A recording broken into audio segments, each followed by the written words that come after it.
Hello all, welcome to my channel. Varnika herbal hair oil வந்து தயாரிக்கிறதுக்கு என்னென்ன பொருட்கள்லாம் வந்து அந்த ஆயிலில் வந்து ஆட் பண்ணுறோன்றதான் இப்போ வந்து காட்ட போகிறேன். இப்போது இதில் இருக்கிறதெல்லாம் ட்ரை இன்க்ரீடியன்ட் மட்டும்தான். இந்த பொருள்லாம் கிடைக்கும் போது கொஞ்சம் கொஞ்சமாக நான் இதை வந்து காய வச்சுருக்கேன். அதெல்லாம் வந்து மொத்தமாக சேர்த்து ஒரு பாக்ஸில் வந்து போட்டு வச்சிடலாம். ஆயில் வந்து நம்ம காய்ச்சும் போது எடுத்து இதை வந்து யூஸ் பண்ணிக்கலாம். அப்புறமா நாட்டு மருந்து கடையில் வந்து கொஞ்சம் சில பொருட்கள்லாம் வந்து வாங்கியிருக்கேன்.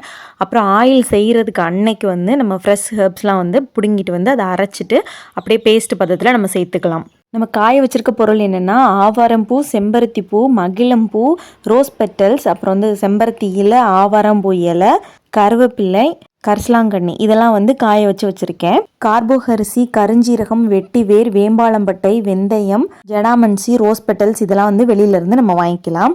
ஆயில் ப்ரிப்ரேஷன் பண்ணும்போது ஃப்ரெஷ்ஷாக நான் என்னென்னலாம் சேர்க்குறோன்றதையும் காட்டுறேன். வர்ணிகா ஹெர்பல் ஹேர் ஆயில் உங்களுக்கு வேணும்னா டிஸ்கிரிப்ஷனில் நம்பருக்கு நீங்கள் வாட்ஸ்அப் பண்ணி டீட்டெயில்ஸை கேட்டு உங்களுக்கு வேணும்னா நீங்கள் வாங்கிக்கலாம். தேங்க்யூ.